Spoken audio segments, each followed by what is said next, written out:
the corner. I'm Jake with Sports Around the Bar, and today we're going to be talking about all the quarterbacks that I see as potential draft candidates, as well as guys that wound up on my 120-guy big board that I put together. So, grab a drink, and let's get right into a quick overview of the class before we get started. Now, if you've been watching any kind of draft coverage, you've probably heard that this draft class doesn't stack up very well at the quarterback position. And as much as I'd like to tell you that I disagree with that, or there's some diamonds in the rough here, I kind of see that as pretty true all across the board. When I started scouting some of these guys, I thought there might be some star potential in a few of them. Guys like Malik Willis, guys like Sam Howell, even Matt Corral, I thought were guys that maybe if I watched enough tape on them, if I watched them, I could get some sort of inside insight on how this guy can be successful. But that didn't really seem to materialize too much. Each of these guys, I think, in this class have a little bit of upside with what they can do. They have some potential, and they have a way that they win at the game, at least at the college level. But they still have a lot of negatives and a lot of things that kind of weigh against them in the NFL that they're going to have to try to overcome if they're going to become star quarterbacks at the next level. So just talking about that really quick, if I had to give this class a grade, I'd probably give it a D+. And the only reason for that is I would give it a D+ because it's definitely weaker than average. There's not really a home run candidate out of any one of these guys that you can go into this draft and say, without a doubt, that he should be the number one guy here. He's the guy that you can build around. If they had that, maybe I'd bump it up to like a C or C-. But the fact of the matter is, you have a bunch of guys that are probably project quarterbacks that may have some high-end traits or may have something that kind of makes them special or gives them a chance to sort of win at the next level. But right now, all of those guys have enough question marks that you can't take one of these guys, put him in on a bad team from day one, and expect a whole lot of success. So keep that in mind when we talk about these guys and where I grade them. Really quick as well, as we get into the player evaluations, I put a grade on them as to where I would want to take them if in just a normal draft. So if you see a grade that doesn't necessarily match up with where I have them on the big board, a lot of that has to do with just how I see the rest of the class overall as well on top of where I want them. So in a normal draft, if you see a guy with a first-round grade, that means I'm comfortable taking him somewhere in the mid-round, between somewhere in 10 and 22, 23 in the first round. If you see a late second-round grade, it means just in a normal draft strength, I would want to take him somewhere closer to the 50 or 60 spot. Keep that in mind as we keep going. Again, like I said, I feel like this draft in particular is a little weak. I think there are a lack of really star players in this draft, so the mid-range in the first round is going to be really, really important. I do think it's deep. I think there are a lot of role players, and I got a lot of guys who will slot in and maybe have long careers, but maybe not as the true dominant number one player that you hope to get when you spend a high draft pick on some of these guys. So we'll talk about that a little bit more as we keep going. Let's get into our player evaluations and start with my number one quarterback in this class, Kenny Pickett. Now, keep in mind, my big board takes into account positional value very heavily, which means a quarterback is going to be worth a lot more than taking a safety at any point in the draft.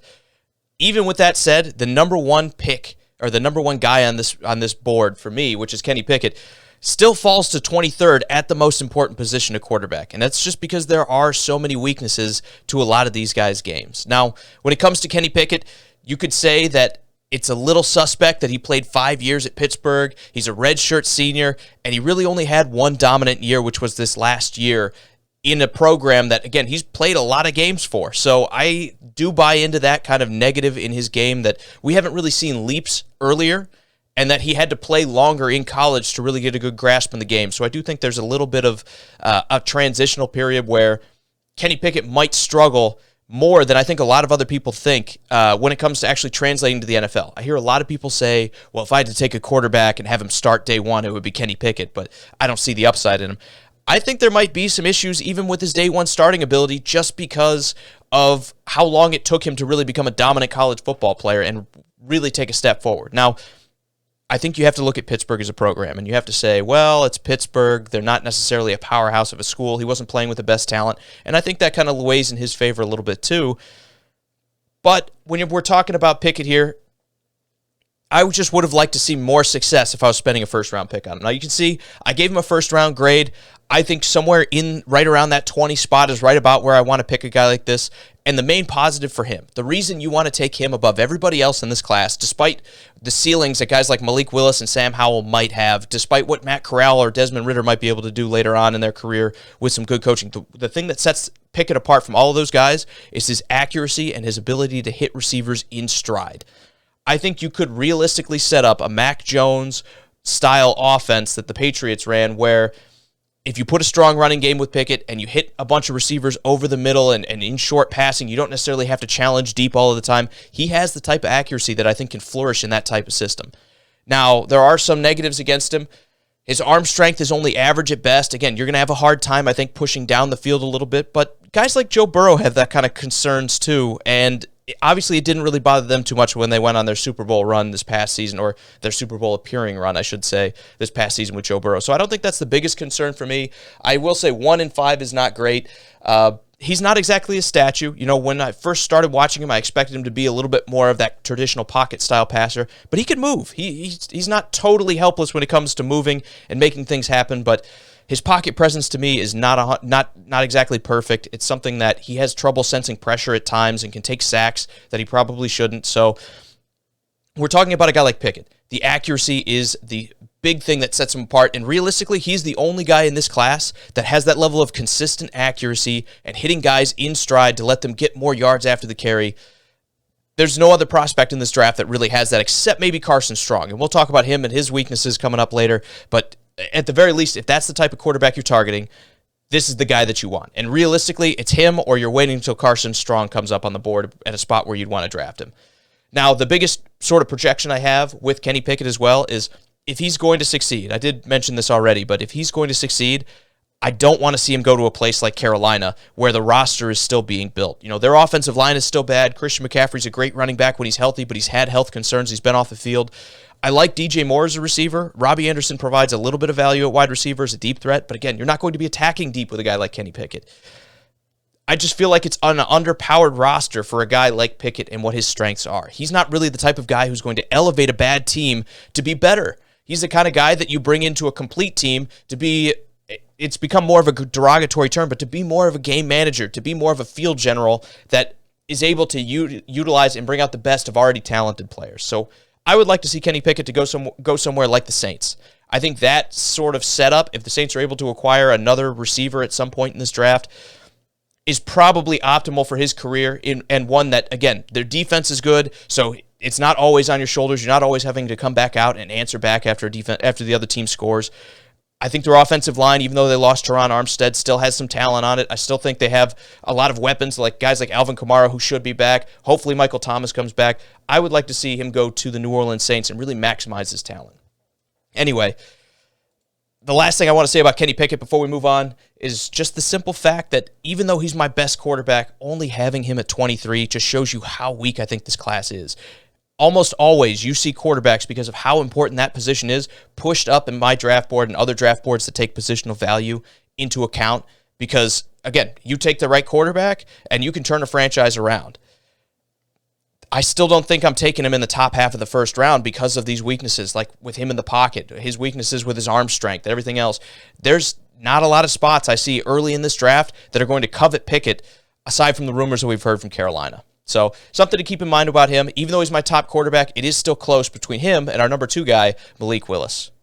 Now, as you can see, I did break up my big board here. Again, there's 120 guys on this big board. Kenny Pickett's the only one that sneaks into the first slide in the top 24. You can see down there I have him just behind guys like Andrew Booth and Trayvon Walker, which much better actual players for their position, guys that I think have a lot of upward potential. Kenny Pickett simply slots in because he's a quarterback. If with where he grades, if we're talking about last season, we're probably talking about him being behind guys like Trey Lance in my projections. Even I think he'd be duking it out with a guy like Kyle Trask and what he showed out of Florida. So the fact that that level of concern is there should be concerning to most of these teams that are out there needing to chase a quarterback in the first round. Now, coming in at number 2 for my quarterback rankings in 2022, we have Malik Willis. And you can see the window is very, very close. I have Malik Willis as the 27th player on my big board, whereas Kenny Pickett is sitting at 23. Not a big gap, and I really think a lot of this comes down to personal preference and what you want out of your quarterback. Now, Malik Willis obviously has all of the running credentials and all the running talent that you want to see, and he's a guy that I think can maximize a weak offensive line's output. So if I was a team like the Steelers or a team like the Seahawks right now, I would be considering someone like Malik Willis over a guy like Kenny Pickett for the pure fact of he's going to be able to take what is already a weakness on my team and mitigate some of that negative effect that they have in the pass protection game because of his legs. Kenny Pickett's not a good enough athlete to say that he's probably going to do very similar in that situation, and I think there is definitely an offense that you could build to maximize what Malik Willis can do very early if you want to commit to that type of offense and that type of play style like a team like the Baltimore Ravens have around a guy like Lamar Jackson. Now, he's not a talent like Lamar Jackson is. Lamar Jackson, I think, is a special runner. I think he's one step below that. He's very talented with his legs. He's very good at breaking tackles. He's a physical runner. But I will say this, he's not Lamar Jackson in the game-breaking speed that he has and brings to the position. So I do think you're still taking a pretty big step back in that comparison for what they're able to do. The other issue with Willis right now is his accuracy. He has a cannon of an arm. He has one of the strongest arms in the class for sure. But his accuracy with that is subpar. I mean, we're talking about him missing throws all pretty much from any depth of the field. He's a guy that, again, you're going to have to build a special type of offense that really generates a lot of space between receivers and cornerbacks, or you're going to run into some troubles with a guy like Willis, I think, early. We've seen a few guys here lately, guys like Josh Allen, guys like Lamar Jackson that have struggled to throw the ball, that have developed a lot in their ability to throw the ball and how accurate they're able to do it. You're going to need to see that level of leap from Malik Willis if he's going to become a top-level quarterback in the NFL. Right now, as it stands, with his accuracy, especially playing at a school like Liberty, I think there's a lot on the line when it comes to just what the offense is going to look like in the first year or two. So I've seen people mock him as early as number 2 to the Detroit Lions. I don't really see them going and springing forward for a quarterback that quick when there's so much more talent on this draft board and their team still has so many needs. I think the Lions are going to move off of it, and I think we're going to see Malik Willis drop a little bit in the draft. Now, does he go at number 8 to the Falcons? Does he go at number 9 to the Seahawks? I think it's possible. I think a lot of it just depends on their evaluation of him and whether they think that that style of offense is something they want to play. But I think, again, you're going to have to come up with a creative scheme that leans heavily on a power running game that's going to take advantage of some of these smaller defenses and force them to come up to the line with more guys to try to open things up down the field. Because I think if teams are able to sit in cover 2 and cover 3 in the NFL, where these windows are getting tighter, with the accuracy problems Willis has already had at college, you're going to run into some problems. Now, again, you can kind of take advantage of that a little bit by running a lot of deep routes, drafting fast receivers, letting those guys basically just turn into track stars on the outside, and using Willis's arm and his scrambling ability to kind of make that 50-50 play for a defense where you're going to be able to generate some space way down the field that if you've got a fast enough receiver can open it up and set yourself up for some big plays and back up the defense, which in turn sets things up for the run. But again, it's just a commitment to the way you have to build the team. I think a lot of teams that are already, unless you're sitting at ground zero right now, like a team like the Falcons, where you're basically rebuilding an entire offense, it's just a lot of investment that I think a lot of teams aren't going to be able to make overnight. So I do think there's some interesting prospects for him, and there's a very good chance he winds up going before Kenny Pickett in this draft just because of how much I think he can elevate a team that's a bottom-end roster. But again, everybody talks about Willis for his top-end talent, everything else. It's very, very difficult and very, very rare for a guy to improve a whole lot on accuracy at the NFL level at the very least. So usually you kind of get what you came or get what you are. You kind of get what you paid for. You're the same guy that you were in college. But again, it's a gamble that I think if you're talking about a late first-round pick, which is the grade I have on him here, if we're somewhere at pick 22, 23, 24, and a guy like Willis is up there and you need a quarterback, there's worse gambles to take. The only thing is, if you're head coach and you're really only probably going to get to draft one of these guys, is Willis the guy that you want to stake your career on? That's something that I guess we're going to see as soon as here in about a week when the draft comes up. Now, coming in at number 3 is my third guy, Sam Howell. This guy, again, third on my quarterback board. He's 35th on the big board. I do think there's a little bit of a gap between him and Malik Willis for the simple fact that you're getting a very similar player. You're getting a guy who's more accurate, but also has a big arm, is also really utilized in the run game in the college level, especially his last year there at UNC. He's a guy that I think has very similar traits to Malik Willis, but doesn't have the extreme upside that Willis has, like with his arm strength or with his running ability. He's very, very good at those things, but he's not quite elite like someone like Malik Willis is. So if you're choosing between the two, realistically, the big difference between them, in my opinion, is just Howell is more accurate. He's not an accurate quarterback, but I think he is more accurate than Malik Willis passing the ball. So you're kind of mitigating some of that risk, raising his floor up a little bit into what he might actually become, but potentially coming with a little bit lower of a ceiling as well. So Sam Howell's an interesting guy. I think he's one of those characters that if he had been able to come out last year instead of this year, he might have been in the mix at quarterback just because they had such a successful offense. He lost a lot of talent there. He lost guys like Diami Brown. He lost a couple running backs in the NFL draft last season. Their names are escaping me right now. Michael Carter was one. The Broncos running back, whose name I can't think of right now. Help me out in the comments if you know. But he lost a lot of talent out of that UNC offense. It looked a lot different. They leaned more on his athleticism running the ball and running a much less traditional passing style offense, and that relied a lot on like power QB runs. It really looked to me like they were trying to pull a Tim Tebow game out of him, and that's not really the type of athlete that I think he should be, and not really the way he should play the game. So I think that's kind of driven him down on a lot of big boards. A lot of people kind of have this negative opinion of Howell because of that.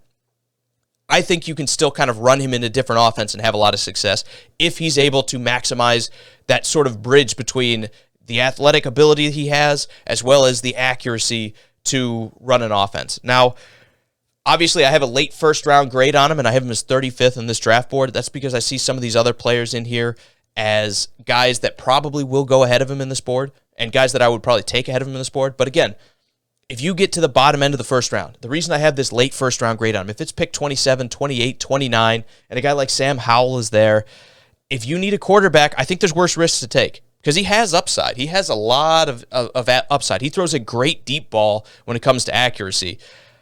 I think when you talk about him versus Willis, the accuracy might be the thing that, again, ultimately pays off and might be why he's successful and Willis is not. Because, again, that's one of the hardest traits to teach at the NFL level. So the fact that Howell already has kind of an advantage on some of these other guys in the class with how accurate he is might drive him up a little bit more than people are thinking. I don't really see it happening. I think Howell is probably going to go somewhere towards the top end of the second round. But again, it's very, very difficult this season especially to predict where these guys are going in the draft because there's so many kind of different opinions on which one of these guys is actually better. As far as negatives go with Sam Howell, he doesn't really go through his progressions very well. He's more of a stare down one receiver and then throw it kind of guy. So a lot of guys never really recover that at the NFL level. You know, you can get away with it in college where your team might be better than half of the teams you play, or the defenses aren't quite as good, or whatever the excuse. Usually you can get away with it in college. There's not a lot of programs in the NFL where you're going to be able to just stare at one receiver and hope for the best and wait for him to come open. Usually it doesn't work that way. You have to work through progressions, and he isn't very good at that.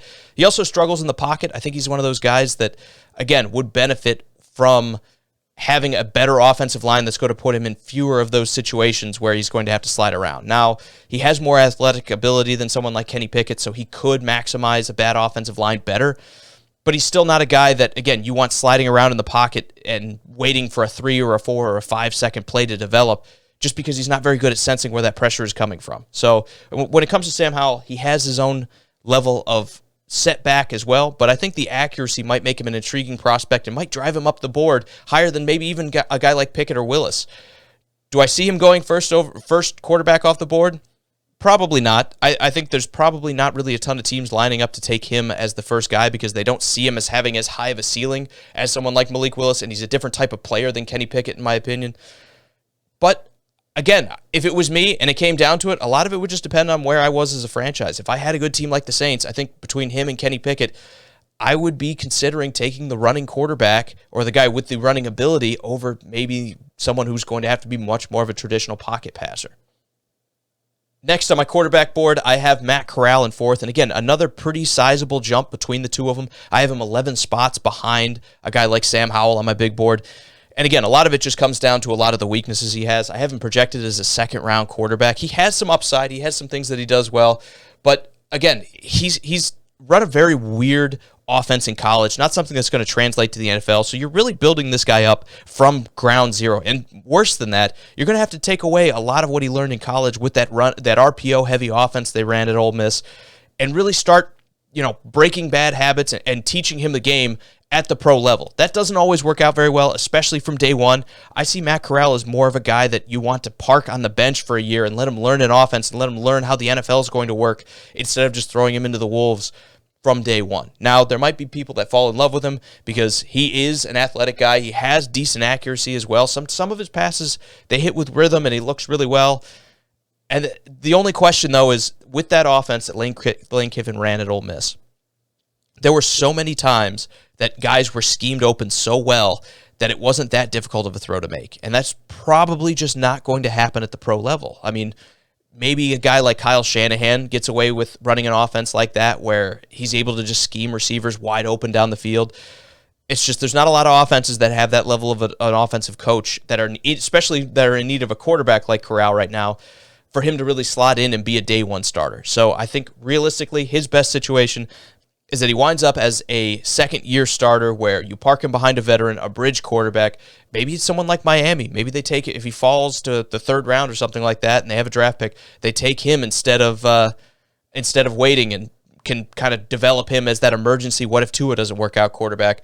I just don't really see a whole lot of suitors for him. Somebody might be interested in him, but with his injury, he seems like he's injury prone. He's taken some injuries in college. He seems like he's a guy that, again, doesn't really have as big of a frame as some of these guys like Howell or Willis, so he's going to be a little bit more susceptible to injury at the next level as well. I really think we're starting to get into that project quarterback scenario when we get to a guy like Matt Corral, and you're basically removing a lot of the opportunity for these guys to start day one. So, again, it's going to push him down on my board a lot when you don't have a guy that can come and slot in, because usually if you need a quarterback, your roster's probably not going to be perfect from day one anyway. You're probably looking at having this bridge quarterback be a punching bag until you get to coach up a guy like Corral. Going back to the big board here, you can see I actually have a couple guys here in this second slide falling in that 25 to 48 range. We have Willis, we have Howell, we have Matt Corral, and you can just see some of the names hanging out around them on the board as well. There's a lot of talent, I think, at this part of the draft. I think going through probably 20 to 40 is probably where a lot of the talent in this draft is going to be maximized and where it's probably better than some other years. So to see a guy like Willis and to see a guy like Howell in that area, it shows that I do think they have some upward potential. I think they can be guys that maybe if they wind up with the right coach or they wind up in the right system, they wind up with the right guys around them, they could wind up being a starter in the NFL long term. But I still think they need help. These aren't guys that I think they can go to Atlanta with as empty as that roster is, and I'm sorry to pick on the Falcons, Atlanta fans, but I don't think they can go to a roster like that from day one and have a lot of success. It's going to be a learning and a building process for some of these guys. If they land in the right spot, I think they can succeed, which is why I have them in this spot. But I don't know. A lot of these quarterback-needy teams are not very good right now, and that's not atypical. Now, finally, you can see I also have Matt Corral down there at 46. Still probably worth taking a shot on. He's a guy that, especially in the second round, if you've got the pick and you need the quarterback, why not take a look? You know, you can much easier get rid of a second-round quarterback that doesn't work out than you can explain away a first-rounder that busts out. I think all of these guys, if they go in the second round, probably wind up as good value. But especially with Corral, he's a guy that I would probably wait on until I was sure that there wasn't more value at another position, which is strange to say about quarterback. My fifth quarterback in this draft is Desmond Ridder, as you can see, from Cincinnati. A lot of people are higher on him. I've heard some people say he's their number one quarterback, and I think he's probably the guy that rounds up that first sort of tier of quarterback where maybe he could go as the first overall. I don't hear a lot of people calling for Carson Strong or some of these other guys that we're going to talk about here as the potential number one quarterback off the board. But Ridder has some of that, sort of pedigree about him that people consider him maybe the best quarterback or the best quarterback in this draft available. I don't see it that way. Again, I have him at number 5. I have him all the way down at 58th on our big board. He's just a guy that, again, unless I'm taking a second-round pick on him, I don't know that I want to take him. I think his biggest strength is his processing of the game. I think he's got a very good mental grasp on a lot of things going on. He moves through some of his progressions well. He also seems to understand the way defenses are trying to defend him. He does a good job of keeping his eyes on the safety, looking guys off. But I think when you talk about Desmond Ridder, he has a strong arm. If you look at what he's done in his training and, at his pro day, at the combine, he showed off his arm strength, but we really didn't see that show up on tape. He didn't take a whole lot of chances down the field a lot in that Cincinnati offense. He was more of a guy that, again, took advantage of some weaker competition and really beat up on those guys. I think when you're talking about Cincinnati, I know they were a playoff team. I know he even looked decent against Alabama at times.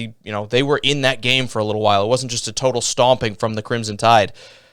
I do think it's a concern, though, when you're talking about everything he's done has to kind of be taken with that grain of salt of, well, it wasn't against the best competition. He wasn't in a Power 5 conference to really get the most out of every game that he played in college. If he would have been doing this in the SEC, or if he would have been doing this in one of the other Power 5 conferences like the Big 10 or the Big 12, I would feel a lot better about where he's at. But right now, when we're talking about him having accuracy issues and him having problems getting the ball exactly where it needs to be at times, that's a pretty big red flag for me. I think when you're talking about Desmond Ridder, he's a guy that should have just absolutely dominated all across the board. And I know they won games. I'm not arguing that, but he's a guy that, again, the windows should have been wide enough with their talent level at Cincinnati that he should have just been hitting guys in stride, left, right, and center. It should have been easy for him. It should have been easier than it wound up being when it came to actually throwing the football. Now, he can run as well. He's got great speed, but he doesn't look like a natural runner when he actually moves, and I think that's a problem. I'm getting flashbacks to Marcus Mariota, a guy that, again, was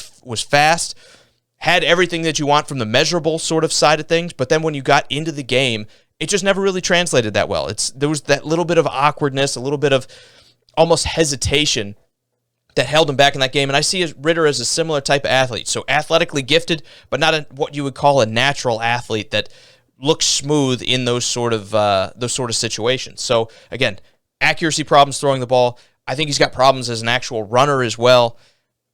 A lot of that adds up to problems in the NFL. If he had one of those things that he could hang his hat on, like Malik Willis does, like Kenny Pickett does with his accuracy, I would say, let's bump him up because of what we think we can develop for the rest of the game. But because so much of this is developmental, so much of this is stuff that needs to get better or it just needs to look more natural to succeed at the next level, I'm kind of out on Desmond Ridder. He's a guy that I gave him a second-round grade. In a normal draft, if this was pick 45, pick 50, I might take a swing on him as a backup, like, hey, I have, much like the Vikings did with Kirk Cousins, where they drafted Kellen Mond and said, let's just take a look. Why not? Let's see if we can get a guy that a year, 2 years, 3 years down the road, we're not investing a huge pick on him, we're not spending a first-rounder on him, but if we're spending a mid-second-round pick on him to see if down the road we can upgrade a quarterback, I think that's a worthy risk for a guy like Ridder. I don't really see him as a guy that, again, is necessarily a guy you want to start right away. I've heard a lot of comparisons and a lot of people saying that he might be the most pro-ready quarterback, and maybe he is with the way he reads the game, but I just see so many negatives in his tape, and I see so many negative attributes that I think he's another guy that, again, if you could park him for another year and work on things, work on the accuracy, work on his... See, a lot of this stuff is stuff that feels like it's not going to get fixed. Again, accuracy is not something that gets fixed very often.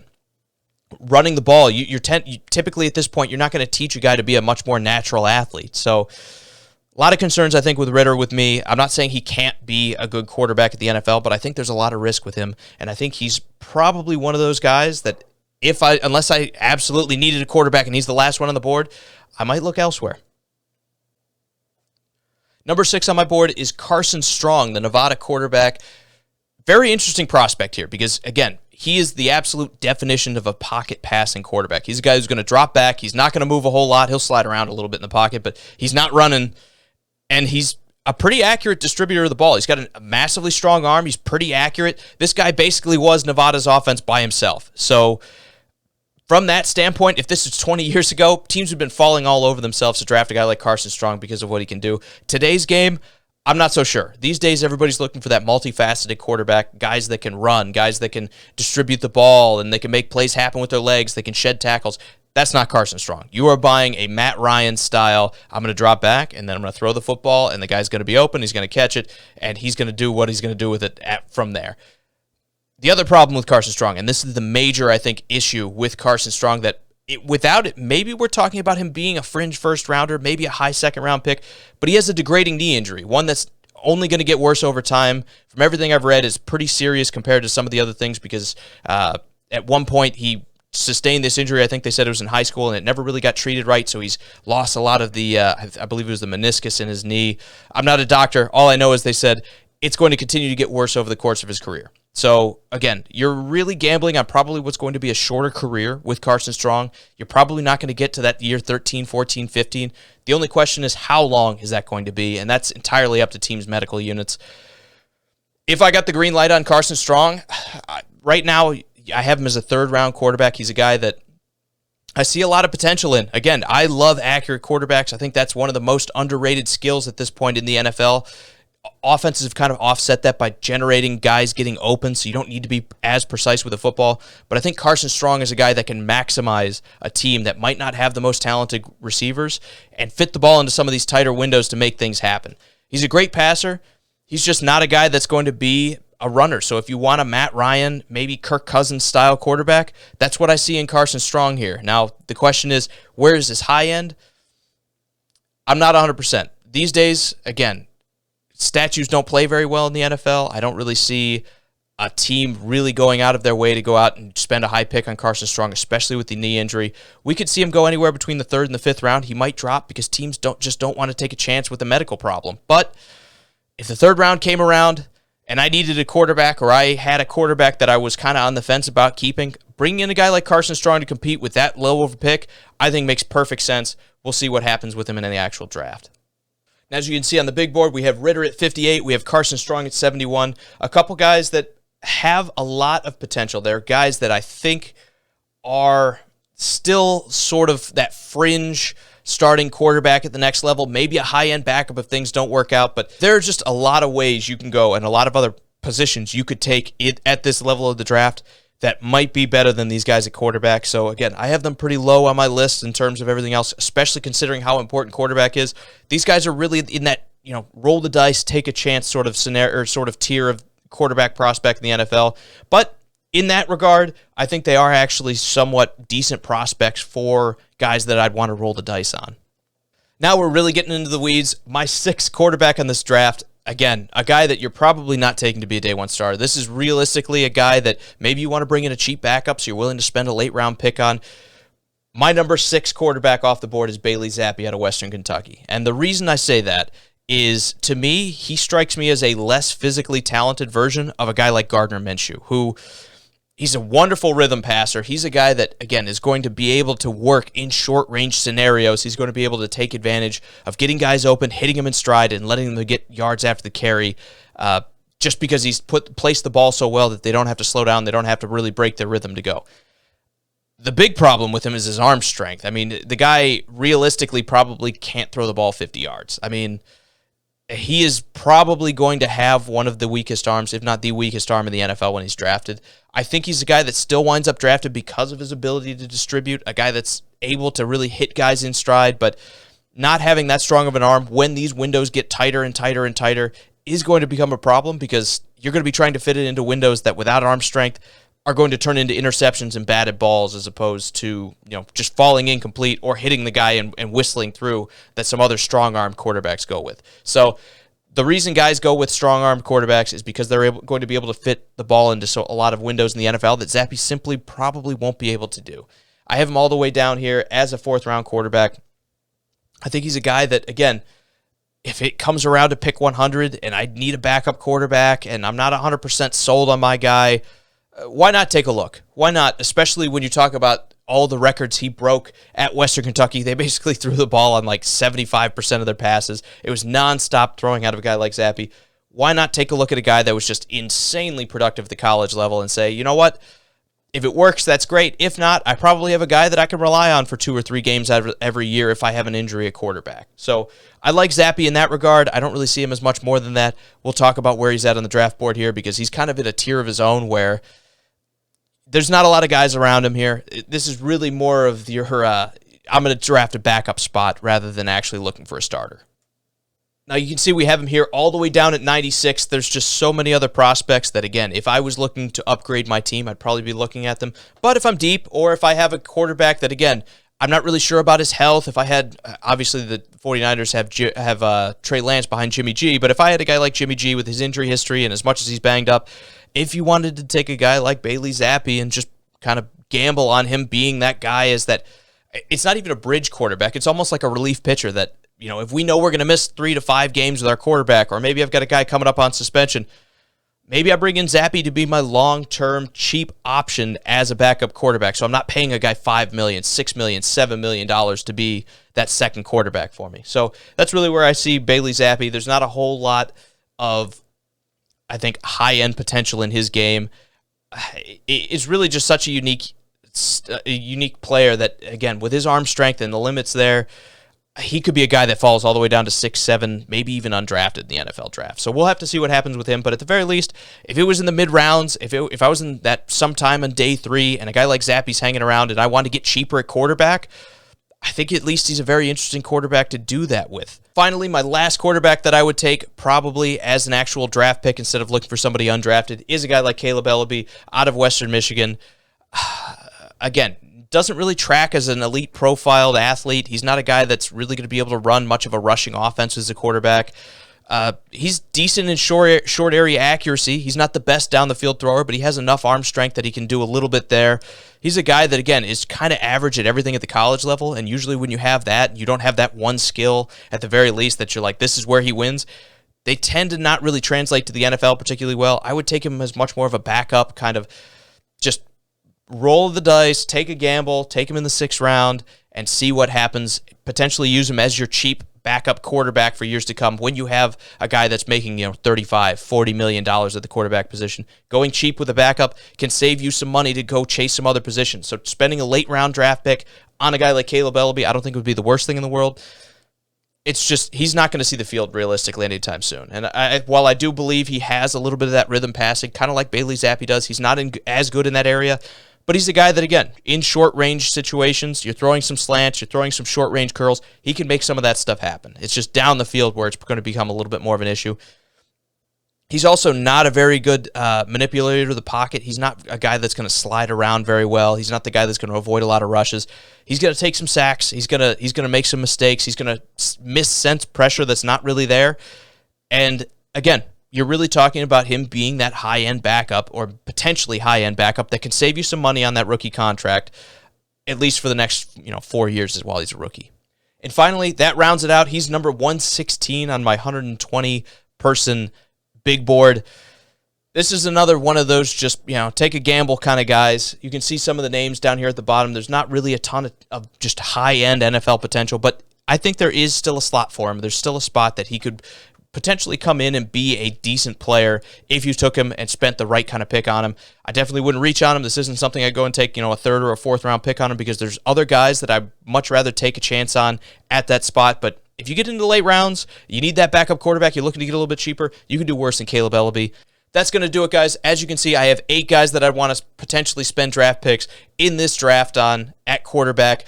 Let me know in the comments which guy you would want your team to take and why, because, I love reading what you guys think about it. I know everybody's going to have a different opinion, especially this year at quarterback, but let me know who you think you would want your team to take and what you think about these guys if they had to spend a first-round pick on a quarterback. Finally, guys, if you like what you saw, hit that subscribe button. Thank you so much for sticking with me and watching. I'm Jake with Sports Around the Bar, and we'll be back soon to talk running backs in the 2022 draft. Thanks so much, and we'll see you next time. Cheers.